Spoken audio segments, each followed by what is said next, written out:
두 제품이 정말 좋긴 하지만 완벽하다라고 하면 당연히 거짓말이겠죠. 아쉽게도 장단점이 분명히 있는 제품이었습니다. 안녕하세요, 잼테크 스튜디오의 잼입니다. 오늘은 모멘텀 시리즈의 세 번째 시간이 되겠습니다. 첫 번째 시간에는 이 두 제품의 언박싱과 함께 간단한 특징들을 살펴보는 시간을 가져보았고요. 두 번째 시간에는 이 두 제품의 음질적인 측면을 좀 더 심도 있게 분석해보는 시간을 가져보았습니다. 오늘 세 번째 시간에는 이 두 제품이 가지고 있는 기능들과 함께 제가 사용하면서 그동안 느꼈던 점들 위주로 여러분들에게 간단하게 소개를 드리려고 하거든요. 지금 바로 시작해보도록 하겠습니다.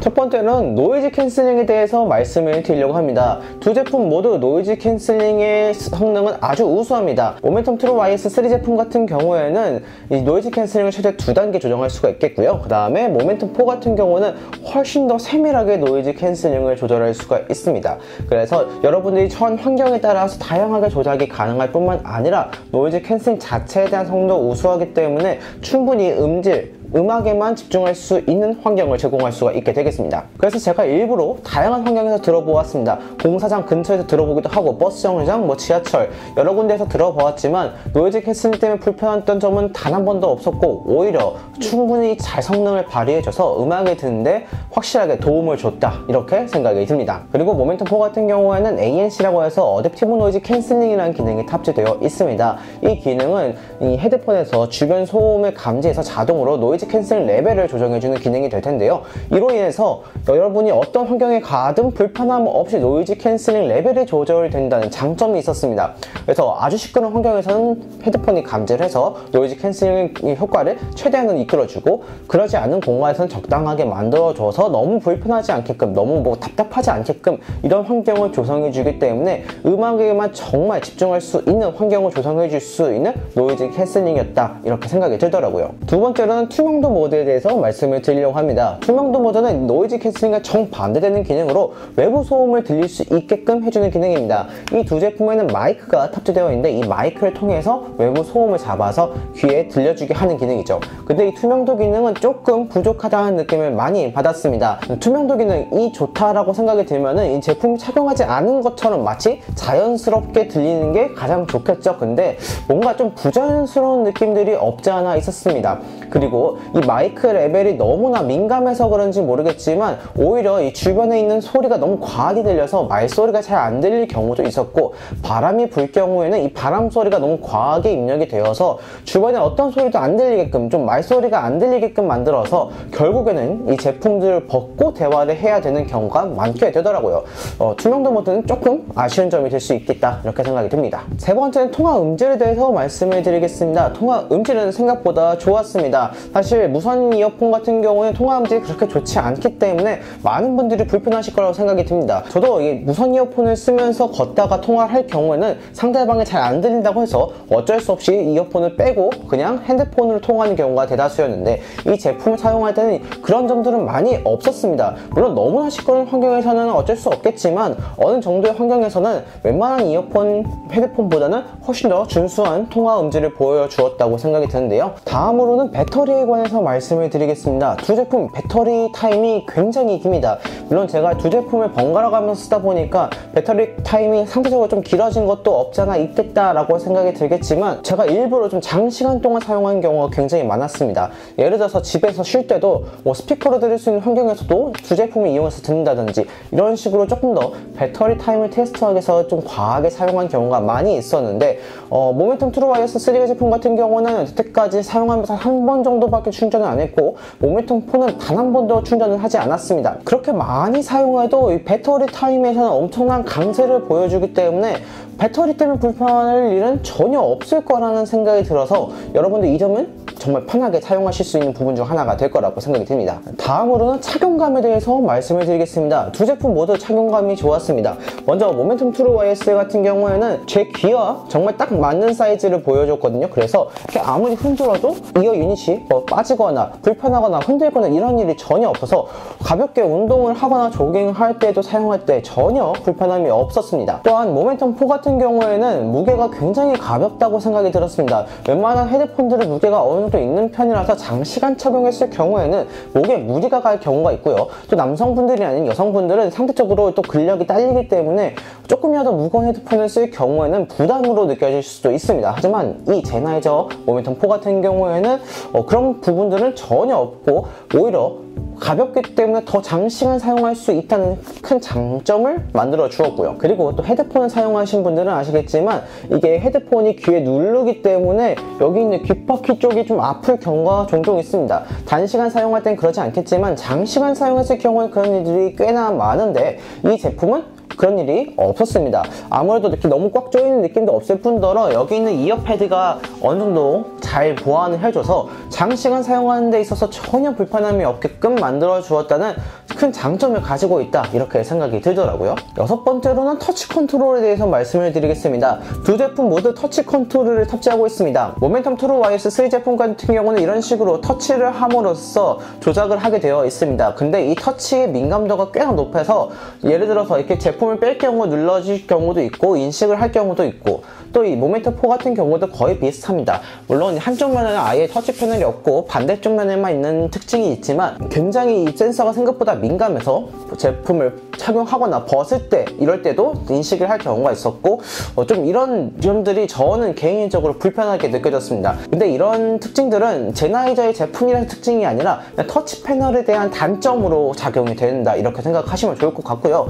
물론 터치 패널에 대한 단점만 있는 건 아닙니다. 이 터치 패널이 있음으로써 여러 가지 조작이 가능하게 됩니다. 예를 들어서 볼륨 조절도 가능하고 노이즈 캔슬링 레벨도 조정 가능하고 투명도 모드와 노이즈 캔슬링 왔다 갔다 할 수도 있고 재생 일시정지 다음 곡, 이전 곡, 이런 다양한 것들을 컨트롤할 수 있기 때문에 좀 장단점이 섞여 있지만 저 같은 경우는 적응하는 시간이 좀 필요해서 오히려 좀 불편한 부분이 더 컸던 그런 부분이지 않을까라고 생각이 드네요. 다음으로는 출력에 관해서 말씀을 드리려고 합니다. 출력 같은 경우에는 모멘텀 트루 YS3 제품은 전혀 불편함이 없었고 그냥 일반적인 레벨에 잘 출력을 내준다 라고 생각이 들었지만 모멘텀 4 같은 경우는 그러지 않았습니다. 오히려 출력 레벨이 조금 낮게 설정이 되어 있었는데 왜 그런지 솔직히 저도 알 수는 없습니다. 임피던스 때문인지 뭔지 모르겠지만 이런 출력 값이 낮아서 생기는 불편함은 사실 크게는 없었습니다. 왜냐하면 노이즈 캔슬링이 잘 보완해주기 때문에 굳이 외부에서도 큰 사운드 들릴 일은 없었기 때문이죠. 하지만 이 출력이 어느 정도 레벨을 잘 보여줘야지 이 제품이 가지고 있는 음질을 100% 발휘할 수 있기 때문에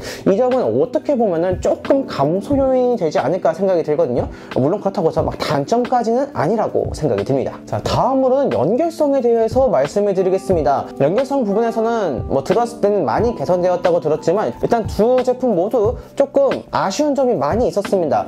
예를 들어서 대중교통같이 너무나 사람들이 많은 환경에서는 충분히 연결이 끊길 수도 있습니다. 오히려 이 점은 충분히 감안하고 들을 수 있는 점이었지만 정말 주변에 아무도 없는 곳에서 연결이 끊길 때가 있었습니다. 근데 연결이 그냥 뚝 끊기는 게 아니라 무슨 마치 모스보를 보내는 것처럼 뚝뚝뚝뚝 이런 식으로 끊기는 경험이 몇 번 생기더라고요. 근데 이게 어떻게 해결 방법이 있는 것도 아니라서 그냥 다시 연결이 잡힐 때까지 마냥 기다릴 수밖에 없기 때문에 이 점은 좀 저는 불편함을 넘어서 단점이라고 생각이 들었습니다. 그리고 모멘텀 트루 YS3 제품 같은 경우에는 기기 전환하는데 좀 많이 불편했습니다. 자동 기기 전환을 지원하는 게 아니라서 일일이 다 들어가서 블루투스 연결을 다시 해주고 다시 또 해주고 다시 또 해주고 이런 식의 좀 불편함이 있었다라면은 모멘텀 4 같은 경우에는 그런 기기 전환이 자동으로 잘 되어서 생각보다 굉장히 스무스하게 되었습니다. 마치 자사 제품을 이용하는 것처럼 아주 편리했는데요. 패드에서 보다가 핸드폰 하다가 다시 패드에 넘어갔다가 이런 것들이 전혀 무리 없이 아주 스무스하게 전환이 되었습니다. 이 점은 모멘텀 4가 정말 큰 장점 중 하나가 될 수 있을 거라고 생각이 드네요. 다음으로는 이 접이식 부분에 대해서 말씀을 드리려고 합니다. 모멘텀 4의 특징이 될 텐데요. 모멘텀 4 같은 경우는 지금 보시면은 이런 식으로 180도로 접이식이 가능합니다.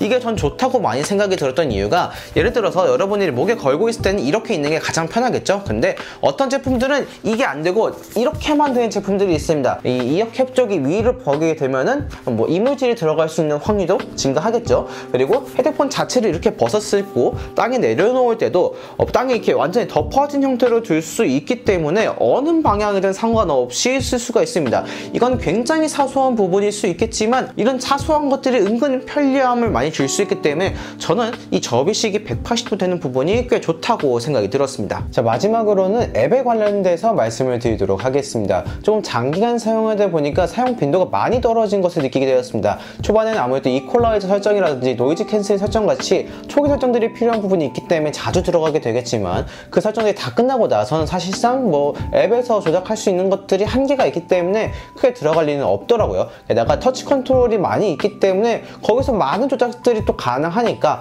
이런 부분에서 좀 사용 빈도가 떨어진다, 이렇게 생각하시면 되겠습니다. 그래도 앱에는 좀 다양한 기능들이 있기 때문에 제가 다음 영상에서 앱에 대해서는 조금 더 자세하게 말씀드리도록 하겠습니다.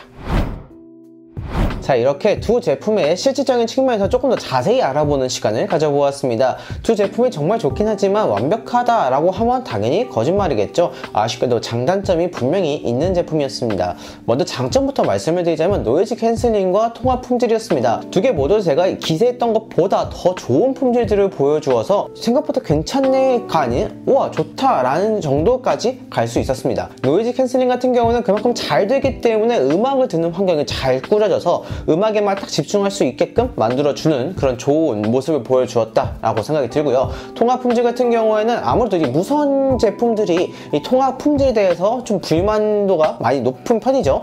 그런 부분에서 생각했을 때 이 제품은 그래도 통화 품질에서는 준수한 편, 선방하는 모습을 잘 보여주었다. 그래서 이게 오히려 장점이 될 수도 있겠다라는 생각이 들었습니다. 반대로 단점도 존재합니다. 투명도 모드와 연결성이 될 텐데요. 투명도 모드는 조금 더 자연스러운 느낌을 줄 수 있었다면은 더 편하고 더 쉽게 더 재밌게 사용할 수 있겠다라는 생각이 들었는데, 이 점은 조금 아쉬운 점이 되어서 개인적으로 투명도 모드가 다음번에는 좀 더 개선이 되었으면 좋겠다라는 생각이 들었고요.